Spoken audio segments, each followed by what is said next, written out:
Hey crafty people, it's Tasha. Welcome back to my channel. If you haven't already, I'd love it if you could subscribe. The button is right below. And while you're there, why don't you drop me a comment and tell me what's on your crafty desk this week. Okay, today we are going to be doing some really simple one marker shading. You can see there's two cards on my desk there, one that I've done and one that I haven't. And we're going to add just one colour, and I think you'll see that it will completely change the image. It gives it so much more dimension and makes it so much more realistic. Okay, so I'm using the Friendship Blooms stamp set from Gina K and Hero Arts. This is actually my favourite stamp set completely of 2019. I just adore it. What we're doing here, we're not adding colour, we're just adding some shadow.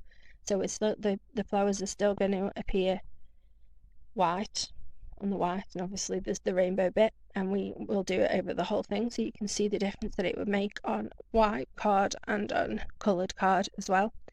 We're just going to take a cool grey shade 1, so the lightest that they do, and this is a Winsor & Newton brush marker, but it's the same principle as a Copic. It's an alcohol marker, and basically we are just going to follow along where the stamp already has the shade lines and just add some very light flicking motions.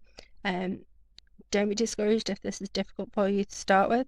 The flicking, that is, it's just muscle memory. You've got to just sort of practice, and whenever I go to colour, if I haven't coloured for a few days, then I practice on a piece of paper first to warm up. Okay, so I'm going to freeze it in a second to show you the difference that this makes. You'll be able to see that one half of the stamp I have added the shading. The right side, it'll be, I've just spun it around, trying to confuse myself. The right hand side is shaded and the left is not, and you can see the difference. It looks so much more realistic, so much more depth and dimension to the image. So I'm just going to carry on doing the entire stamp in the exact same way.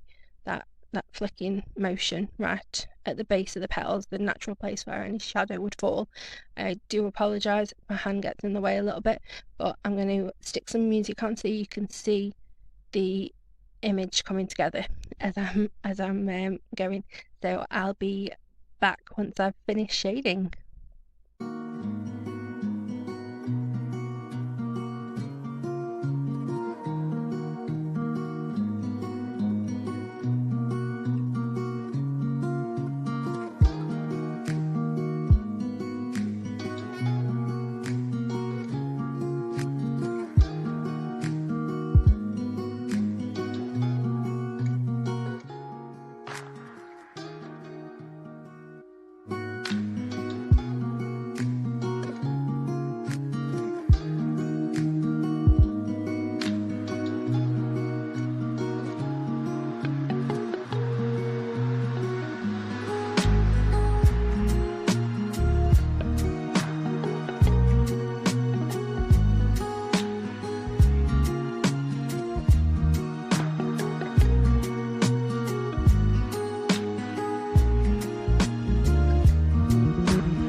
Hey, so I would normally go over the very bottom of the petals where I wanted the darkest colour to be with a slightly darker grey marker, but just to prove that you really can just do it with one, I have just done the first lot, let it dry for a few seconds, and then deepen that colour up by just going over the darkest parts again.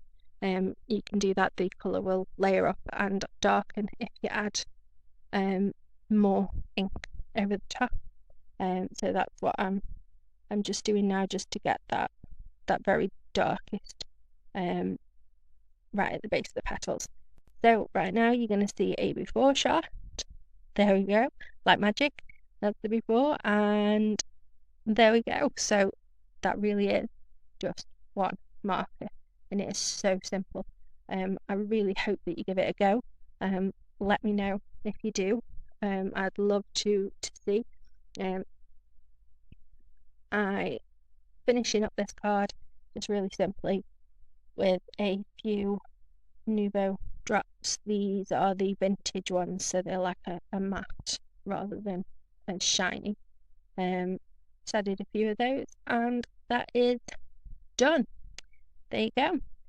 So, like I said, I really hope that you give it a go, and tag me in your pictures if you do. All my social media links will be below, along with links to purchase all the supplies that I used during this video.